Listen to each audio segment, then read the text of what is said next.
Écoute, pourrieux, pour moi tu n'es qu'une merde de chien qui s'étale sur un trottoir. Et tu sais ce qu'on fait d'une merde de ce genre?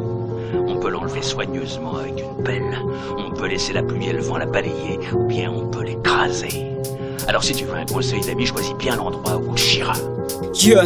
ay, ndraindray mitady sisy fanantenana tsony velom-panontaniana hoe mba mijery veny ao ambony faiza ihany lay anjara toa zay tana fahazavana toa matsaka amin'ny garaba zay vita toa miraraka fa tsy atao arava fa nitanjona motiva ka fa lo mandeha tsara de alô hitony tantara na dia maizikitroko ary ny lalanao mbana sedrainy na ny aizina ahitana fahazavana tanjona azy fikirizana tsy maintsy victoire nesoroky lay moraly manantena tsanjila fa zay mifoma raina ihany eto no tafa sarotra ny fiainana mila miady fa tsy variana fa tsy anatena ny anjaran'olo-kafa mafy ny miaina eto ekena fa tsy mora ny fokeky ny akamona dia ny aloko ny tady vola nefa anaty aizina fa ny loha sy mesy mikaraka na dia mamay ary ny komba dia sika efa von'ny sakra vavaka ny anay no atao tohatra fiakarana falemeno maly atao fakana lesina ho avy amaray tsy mesy ahitana fivoarana farisany ranomasina anjay ny ativo milavolevina androany mbola maizina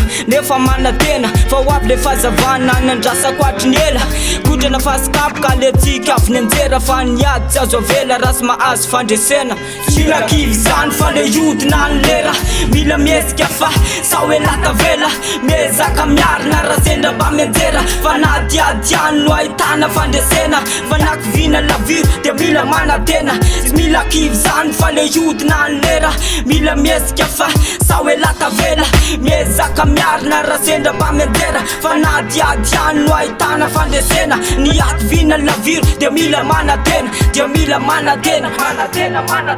ekeko fa mafiniady fa zay fa voasoratra sy lavolevina sady fa maro resendra ny diavina dino no akana lesy nitondry eritsaina nampitsiro ny fanatenana dia raha zavatra telo mipotsy fa nanapa-kevitry tady karama atretolo mbola mikodiny vato mitady zay mariny arenany dia morala ampiakarina foana fakidera seretiny fiainana kana dia maro azy ireo sakasakana fa natomboko iko tsy amelako fa raha mbola mitsy mifarana tsy tsy hofonina amin'ny fanatenako so atsanoko mitsy niketsika mba ialako amin'ilay fijaliana satria fa elan'ilo manosana tana tobony le fahorina ezaka foana natratra an-tanjoko namaky sy nitezany lalana tsy misy mafy sy laitra ny joteto fikirizana foana amin'ny fiainana kobonefa ny anjara tsy miolaka nefa le zany tsy mahisy tadiavana fiainany tso efa tsy vita mora mbola lavany lalako diavana tsy mety hiatra anjara tsy vitana fa nivalala sa mbola andrianiry dia tsy azy mora ny zavatra tsara fa mila mikiry vo mahita hiry feto tany tsy misy mirakina fiainana kofa mitakana zay no mahatonga na miezaka foana dia tsy kivikivy fa mila mikarika dia sy maintsy misakana fa ny mana amizao efa tsy hitsolo mila tevika lavo minina fa tsy laina matoritory fandresena sy natao aniosy na koan'izay tsy miady tsy sarena manatin'izany fa ny motomasiny manana tomanso ka leo maily tsara tsy mety hiatra ny atanan'olona tsy mandrena an'izay efa vitany fa mba miezaka koa no mamora ya zaya eny Tafaray izy 301 sy mila kivy zany fa le iodina ny lera mila miesika fa sa hoe latavela miezaka miarina raha sendra mba mianjera fa nadiadiany no ahitana fandresena fa nakivina laviro dia mila manatena sy mila kivy zany fa le iodina ny lera mila miesika fa sa hoe latavela miezaka miarina raha sendra mba mianjera fa nadiadiany no ahitana fandresena ny ativina laviro dia mila manatena dia mila manatena manatena Yes, saya dedikas dewan kom rehetrarehetra eny amin'ny tanàna e Tafaray Open lesson e. Yeah.